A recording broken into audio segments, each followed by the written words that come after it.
تو میں نے بھی دیکھا ہے کہ دہلی سے بمبئی کے لیے پیدل جماعت چلتی تھی، دہلی سے کلکتہ کے لیے پیدل جماعت چلتی تھی۔ ہاں، یہ تو ہمارے حاضری کی بات ہے۔ 4 مہینے کی جماعت، رمضان، شوال، ذوالقعدہ، ذوالحج، یہ 4 مہینوں میں پیدل جماعت چل رہی تھی، وہ چلتی تھی، اور اس کی محنت کا بڑا اثر ہوتا تھا۔ کیوں کہ وہ محنت بھی کر رہے ہیں، چل بھی رہے ہیں، سیکھ بھی رہے ہیں، سکھا بھی رہے ہیں، برداشت کر رہے ہیں۔ پیدل جماعتوں کی تاثیر الگ ہے۔ ہمارے گاؤں میں پیدل جماعت آئی بہت سالوں کے بعد، جب مشہور 60 سال پہلے کی بات ہے،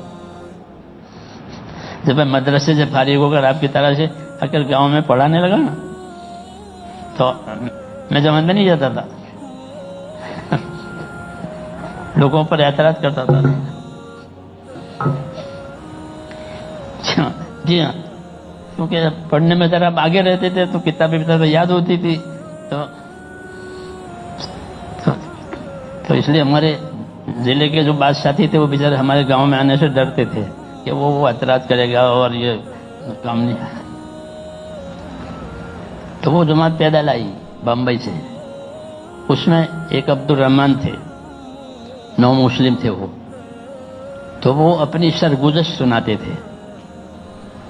اسلام تو وہ لے آئے تھے، پھر اسلام لانے کے بعد تو کیسے، تو وہ بہت اس کی کارگزاری میں بڑا اثر تھا۔ ہمارے اس علاقے میں جو کام آیا ہے وہ بمبئی سے آیا ہے، وہی لوگ شروع میں ادھر متوجہ ہوئے تھے، تو میں اس کی کارگزاری سے متاثر ہوا۔ تو اثر کے بعد ہماری مدینہ مسجد میں سنائی اس نے، اثر خانہ میں سب اس کو کھڑا کرتے تھے ساتھی، جب اپنی سنا اس سرگزشت۔ جی ہاں، تو ایسا ہوتا ہے کیونکہ اس کی محنت ہے، اس کی قربانی ہے، اس لیے اس کی بات میں اثر ہے۔ یہ ہوتا ہے کہ وہ قربانی کے ساتھ چل رہا ہے، محنت کے ساتھ چل رہا ہے، تو اس کی کارگزاری نے بہت اثر کیا۔ ہاں، اور مجھے اس کام کی رغبت ہو گئی۔ جی ہاں، پھر اللہ تعالیٰ نے ہم کو چلا دیا، وہ لمبی بات ہے وہ۔ جی ہاں، تو جب قربانی کے ساتھ کام ہوگا میرے دوستو، تو خود کرنے والوں کو بھی کام سمجھ میں آئے گا اور ان کی باتوں سے دوسروں کو بھی سمجھ میں آئے گا، اور متاثر ہوں گے دل محنت و قربانی کی وجہ سے، اور دعاؤں میں قبولیت آتی ہے۔ یہ خاص بات ہے کہ جب امت اپنی ذمہ داری کو سنبھالے گی کہ خود دیندار بننا، دوسروں کو دیندار بنانا، اس کی محنت کرنا اپنے مال جان سے، تو ان کی دعا میں جان پڑتی ہے۔ یہ کام اسی طرح چلا ہے کہ لوگوں نے قربانیاں دی ہیں، غریبوں نے، مالداروں نے، ہاں مالداروں نے بھی قربانیاں دی کہ بڑی بڑی رقمیں اس زمانے میں لگائی، اور غریبوں نے لگائی۔ میرے پاس ایک نوجوان آیا دلی میں کہ میں 4 مہینے کے لیے آیا ہوں۔ میں نے کیا کام کرتے ہو؟ تو کہا کہ میں وہ تسلی ٹھیک کرتا ہوں۔ تسلا اردو میں کہتے ہیں آپ لوکھنڈ کڑیوں ہوئے نہیں، جی میں ریتی سیمنٹ کڑی آنے آپ تو نیچے ٹھیک گہائی جائے، تو وہ اس کو ٹھیک کرتے تھے کہ میں تسلے ٹھیک کرتا ہوں نیچے سے، وہ یہ میرا کام ہے۔ اور سائیکل لے کے پھرتا ہوں، ہاں سائیکل اور ایک بکس، اس میں سب وہ اس کے اوزار ہوتے ہیں، اس کو لے کے پھرتا ہوں۔ اب 4 مہینے کے لیے آیا ہوں، تو میں 4 مہینے کیسے، کیا پیسے تھوڑے تھے تو سائیکل بیچ دی، سائیکل بیچ دی، تو سائیکل کے 500 روپے آئے، تو میں نے ماں کو اور بیوی کو دیے کہ یہ تم رکھو، اور باقی جو پیسے تھے اس کو لے کر 4 مہینے کے لیے آیا۔ تو میں نے کہا سائیکل تو بیچ دی، اب کیا کرو گے؟ تو کیا اب بکس سے سر پر لے کر پھروں گا، اپنا کام کروں گا۔ پہلے بکس پیچھے رکھتا تھا، اب سر پر رکھ کے پھر۔ ایسے لوگ، ایسے لوگوں کی قربانیوں سے اللہ تعالیٰ نے اس کے راستے کھولے۔ پھر ان کی قربانیوں کی وجہ سے اچھے اچھے لوگوں کو کام سمجھ میں آیا. جی ہاں، تو یہ بات ایسی ہے میرے دوستوں کہ یہ چلنے سے سمجھ میں آتی ہے، سننے سے تو سننے کے درجے میں، یہ چلنے سے. مولانا یوسف صاحب یہی کہتے تھے کہ دنیا میں جتنے سودے ہوتے ہیں وہ دکھا کر کے ہوتے ہیں. بھائی نمونہ دکھاؤ، چاول نکالے یوں کر کے، نمونہ دکھا. اب نمونہ دیکھ کر کہ اتنے چاہیے مجھے، اتنے کنٹل چاہیے، یہ نمونہ. تو فرمایا دنیا کی چیزوں کو دیکھ کر کے لیا جاتا ہے، دین میں ایسا نہیں ہے. دین میں ایسا ہے کہ تم کرو پھر دیکھ لینا، دیکھ کر کرنا نہیں بلکہ کر کے دیکھنا. دنیا کے سودے دیکھ کر، اور دین کیا کہ بغیر دیکھے کرو. جیسے اللہ کو نہیں دیکھتے ہیں لیکن اللہ کی عبادت کرتے ہیں. جی تو ایسے کہا کہ اللہ کے تمام کاموں کو یقین کر کے کرو، کہ کرو پھر دیکھ لینا کیا فائدہ ہوتا ہے، وہ کیسی مدد آتی ہے. جی کیونکہ دین کا کام میرے دوستو دین کی مدد اللہ کی مدد سے ہوگا. اس میں کسی کی مدد نہیں لی جاتی، کوئی حاکم، کوئی مالدار، کوئی ٹرسٹ، کچھ نہیں. اللہ کی مدد سے یہ کام چلا ہے. کیوں کہ اللہ کے بندوں نے اپنی جان مال کو اس میں لگایا ہے، تو اللہ نے اپنی مدد کو ان کی طرف متوجہ کیا ہے. سیدھے سادے لوگ عمل کرتے ہیں، کام کرتے ہیں، اور ان کی وجہ سے یہ کام پھیل جاتا ہے. تو کام کے ساتھ اللہ کی مدد ہے. اس لیے میرے دوستوں میں نے کہا کہ ہم کو اپنی ذمہ داری سمجھنی ہے کہ اللہ تعالیٰ نے ہم پر کیا ذمہ داری ڈالی ہے. تو ہم پر یہ ذمہ داری ڈالی ہے کہ اپنی ذات سے دیندار بنو اور دوسروں میں دین آوے، اس کی تو محنت کرو، پھر اللہ اس کو ہدایت دے گا. تم تو محنت کے ذمہ دار ہو. ایسا ہوگا کہ اس محنت کے کرنے میں کبھی کوئی دشواری آوے، کبھی کوئی تکلیف آوے، کوئی رکاوٹ آوے، یہ ہوگا. جیسے نبیوں کے ساتھ رکاوٹیں آئی تو انہوں نے اس پر صبر کیا، کام کو نہیں چھوڑا، صبر کیا تو پھر اللہ کی مدد آئی. رسول صلی اللہ علیہ وسلم کے ساتھ سب سے زیادہ مدد ہوئی ہے. ایسی مدد کسی نبی کی نہیں ہوئی ہے. وہ آپ پر تکلیفیں بھی ایسی آئی جو کسی پر نہیں آئی ہے. یہ حضور نے فرمایا کہ مجھے ایسی ایذا ہوئی ہے کہ ایسی ایذا کسی کو نہیں ہوئی ہے. اور مدد بھی آپ کی ایسی آئی ہے کہ کسی کی ایسی مدد نہیں ہوئی کہ آپ کی بات اللہ نے پوری دنیا میں چلائی ہے، اور ہر قوم میں چلائی، ہر طبقے میں چلائی. یہ سب دلیلیں ہیں اس بات کی کہ جب ہم کام کریں گے تو اللہ کی مدد ہوگی. اس لیے کہتے ہیں میرے دوستو کہ اس کام کو سیکھنے کی ضرورت ہے. کس کی؟ جیسے ہر کام کو دنیا میں سیکھ کر کیا جاتا ہے، باقی سیکھے کوئی کام نہیں ہوتا. کہ اس کام کو سیکھو کہ کیسے دعوت دینی ہے، کیسے محنت کرنی ہے، محنت کی کیا اونچ نیچ ہے، اس کو اپنے اندر لاؤ، اس کی مشق کرو اور اپنے آپ کو محنت کے لائق بناؤ. پھر تمہاری محنت اللہ تعالیٰ کے ہاں قبول ہوگی، اور اللہ تعالیٰ تمہاری محنت کی برکت سے دوسروں کو ہدایت دے گا، یہاں تک کہ دشمنوں کو بھی ہدایت ہو جائے گی. حضور صلی اللہ علیہ وسلم کی محنت کا یہ اثر ہوتا ہے کہ آپ کے دشمن آپ کے دوست ہو گئے. ہاں بہت کم لوگ ہیں کہ جو دشمنی میں مرے ہیں. ابو جہل ہے، یہ ضدی تھے، جو ضدی تھے وہی مرے ہیں دشمنی میں، باقی سب لوگ اپنی دشمنی چھوڑ کر آپ کے ساتھ ہو گئے. ہاں بہت کم لوگ ایسے ہیں. ابو جہل کی طرح سے کچھ تھے ایسے، وہ ضدی تھے. تو ضدی تو ہمیشہ محروم ہوتا ہے، یہ یاد رکھو. جو ضدی ہوگا وہ محروم ہوگا، اسے نہیں ملے گا کچھ بھی، وہ اپنی ضد پر ہے. جی ہاں. لیکن جو ضدی نہیں ہوتے تو تھوڑی ان کو سمجھ میں ہوتے، پھر جب محنت ہوتی تو ان کی سمجھ میں آ جاتی ہے، پھر اس طرح آپ کے ساتھ ہو گئے لوگ. اس طرح آج بھی ہوگا میرے دوست، لیکن اس کے لیے تھوڑی ہمت کرنی پڑے گی کہ ہم ہمت کریں، اپنی زندگی کی ترتیب بنائیں. طریقہ یہ نہیں ہے کہ ایک کام کو چھوڑ کر دوسرا کام کرو، ایسا نہیں ہے، بلکہ دونوں کام کرو، یہ بھی کرو وہ بھی کرو. جیسے کہ مثلا ہم مدرسہ پڑھاتے ہیں تو مدرسہ بھی پڑھائیں گے اور یہ کام بھی کریں گے. نماز پڑھاتے ہیں تو نماز بھی پڑھیں گے اور یہ کام بھی کریں گے. کوئی دکان کرتا ہے تو تو ہم دکان والے کو نہیں کہیں کہ دکان چھوڑ کے اللہ کام کر، کہ نہیں تو دکان بھی کر یہ بھی کر، وہ کھیتی کرتا ہے تو کھیتی بھی کر یہ بھی کر. تو اس کا کیا طریقہ ہے کہ اس کا طریقہ ہے کہ ترتیب بناؤ. حضرت رحمۃ اللہ علیہ نے مجھے یاد پڑا بنگلور میں یہ بات سمجھائی تھی کہ بھائی ترتیب بناؤ، چھوڑو مت. دکان والے اگر دکان چھوڑے تو کب تک چلے گا؟ دکان چھوڑ کے وہ نبھے گا نہیں، چھوڑ کے کرنے والا نہیں، کیونکہ اس کو ضرورت تھی اب چھوڑ دیا. تو یہ طریقہ ہمارا نہیں ہے کہ کسی کام کو توڑ کے چھوڑ کے اس میں لگ گئے کہ نہیں، بلکہ نماز کے طریقے پر پڑھو، نماز کے طریقے پر کرو. کہ نماز کا طریقہ کیسا ہے؟ دیکھو نماز میں 4 ارکان ہے جو فرض ہے، قیام، رکوع، سجدہ اور قاعدہ. یہ 4 ہیں نماز میں ارکان، یہ فرض ہے.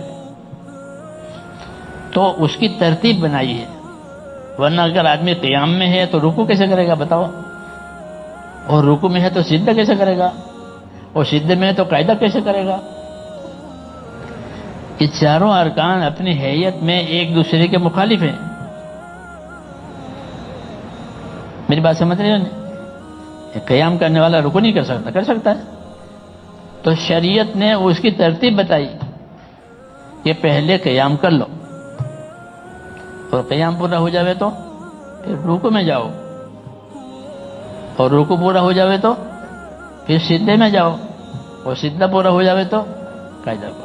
تو پہلے قیام، پھر رکوع، پھر سجدہ، پھر قاعدہ. یہ ترتیب ہو گئی. اس ترتیب کے خلاف کوئی نہیں کر سکتا کہ بھئی پہلے قاعدہ کر لو، کہ نہیں.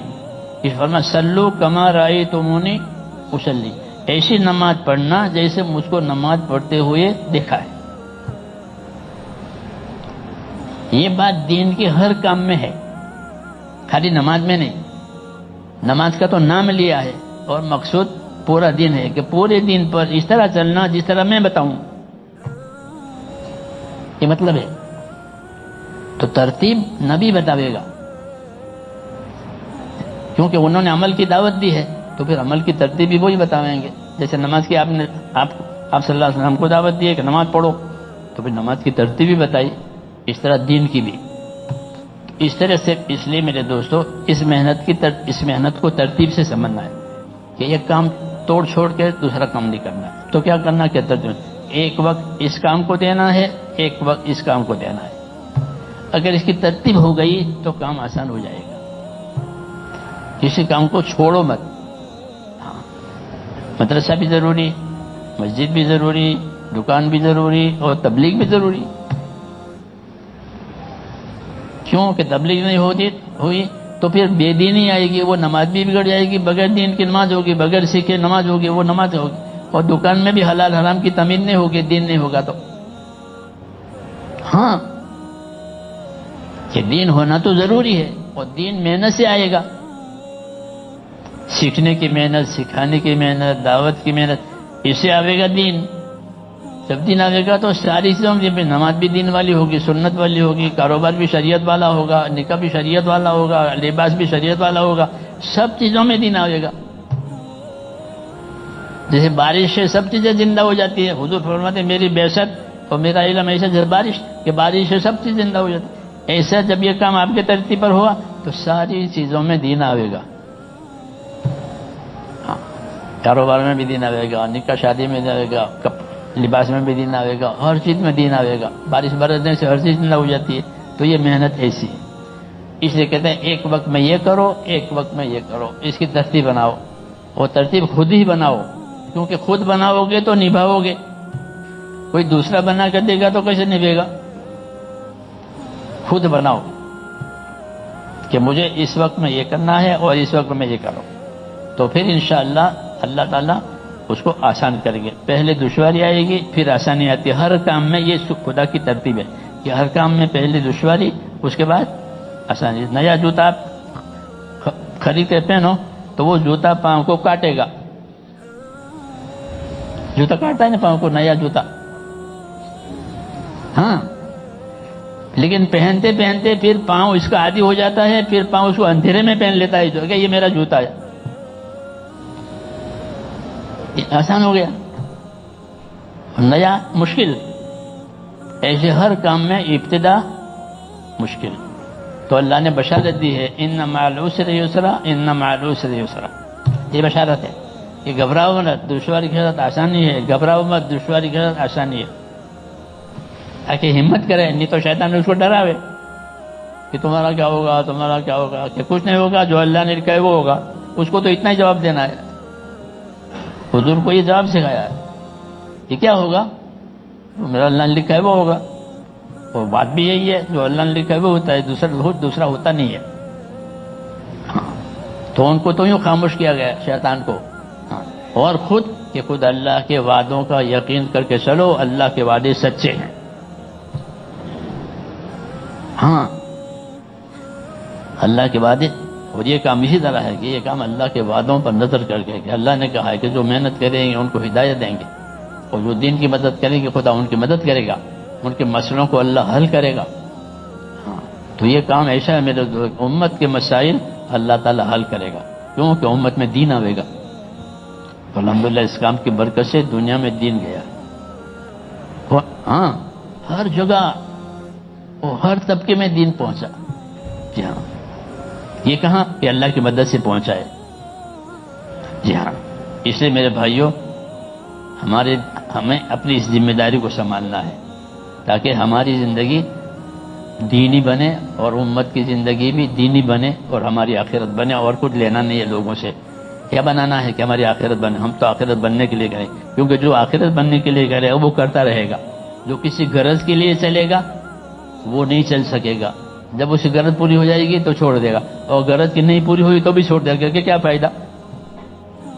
اس لیے یہ کام غرض والوں کا نہیں ہے، یہ کام اس کا ہے اخلاص والوں کا، آخرت بنانے والوں کا، کہ جو آخرت بنانے کے لیے چلیں گے تو اللہ تعالیٰ اس کی آخرت بھی بنائے گا، اور اس کی برکت سے دنیا بھی بنا دے گا، کہ دنیا برکت والی ملے گی، آخرت کامیابی والی ملے گی۔ سمجھ میں آئی بات؟ اس لیے میرے بھائیوں کہتے ہیں کہ ارادے کرو اور اپنے آپ کو اس کام کے لیے تیار کرو۔ ہاں ہمت کرو، یہ نہیں ہے کہ کل کے کل جانا ہے، ایسا نہیں ہے، بلکہ آپ کو ترتیب سے جانا ہے۔ سمجھ میں آئی بات؟ ہاں، اور آپ چونکہ ماشاءاللہ دین کا کام کرتے ہیں تو آپ کے لیے یہ کام آسان ہے۔